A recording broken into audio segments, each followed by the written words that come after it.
Hi friends, welcome back to unicorn Leo. ഇന്ന് നമ്മൾ സംസാരിക്കാൻ പോകുന്നത് ഒരു ഗംഭീര വിഷയത്തെ കുറിച്ചാണ് എന്നല്ലേ, ഹിബിസ്കസ് അഥവാ ചെമ്പരത്തിപ്പൂവ്. ഡെയിലി നമ്മളെ വീട്ടുമുറ്റത്തുണ്ടാവുന്ന ചെമ്പരത്തിപ്പൂവ്. ചെമ്പരത്തിപ്പൂവും ലിയോണയും തമ്മിൽ എന്താ ബന്ധം? ചെമ്പരത്തിപ്പൂവ് കഴിക്കുന്ന ഡോഗ്സിനെ കാണാറുണ്ടോ?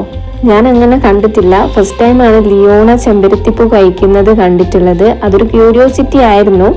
നമ്മളെ വീട്ടുമുറ്റത്ത് ധാരാളം കാണാൻ പറ്റുന്ന പൂവാണ് ചെമ്പരത്തിപ്പൂ. എൻ്റെ വീട്ടുമുറ്റത്ത് നിറയെ പൂത്തിരിക്കുന്നുണ്ട് ചെമ്പരത്തിപ്പൂ.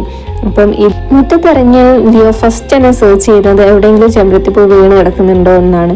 ഈ കളറ് കണ്ട ആകർഷകമായിട്ടാണോ ഇതിന് ടേസ്റ്റ് കൊണ്ടാണോ എന്നറിയില്ല, ലിയോക്ക് ചെമ്പരത്തിപ്പൂ കഴിക്കാൻ ഭയങ്കര ഇഷ്ടമാണ്.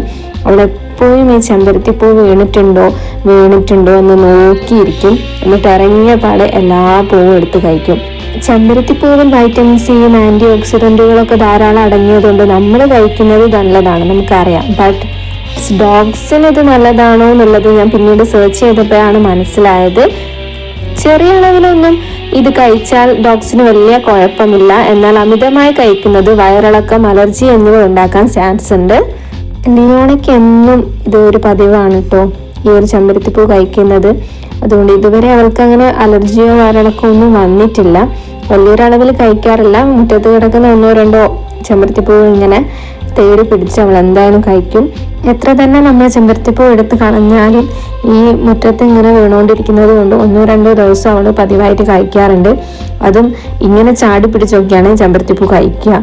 നമ്മളതിനെ ശ്രദ്ധിക്കേണ്ടതാണെങ്കിൽ അവൾ കുറേ ചെമ്പരത്തിപ്പൂ ഇങ്ങനെ എടുത്ത് കഴിക്കും. അപ്പം ഇനി മുതൽ എന്തായാലും ശ്രദ്ധിക്കണം. നമുക്കറിയാം, ഡോഗ്സിന് ചിക്കനും മുട്ടയും മാത്രമല്ല ഇലക്കറികളും പച്ചക്കറി, പൂക്കൾ ഇവയൊക്കെ കൊടുക്കാം. എന്നാൽ ഏതൊക്കെ ഇലക്കറികളും പച്ചക്കറികളും പൂക്കളും ആണ് കൊടുക്കാൻ പറ്റുന്നത് എന്ന് നമ്മൾ മസ്റ്റായിട്ട് സെർച്ച് ചെയ്ത് കണ്ടുപിടിച്ചതിന് ശേഷം മാത്രം കൊടുക്കണം. എല്ലാവർക്കും വീഡിയോ ഇഷ്ടപ്പെട്ടെങ്കിൽ സബ്സ്ക്രൈബ് ചെയ്യുക, ലൈക്ക് ചെയ്യുക, ഷെയർ ചെയ്യുക. കൂടാതെ നിങ്ങളുടെ അഭിപ്രായങ്ങൾ കമൻ്റായിട്ട് അറിയിക്കുക. ഇതുപോലത്തെ കൂടുതൽ ലിയോണേൻ്റെ വിശേഷങ്ങളുമായിട്ട് വരുന്നതായിരിക്കും. അതുവരെ താങ്ക് യു, ബൈ ബൈ.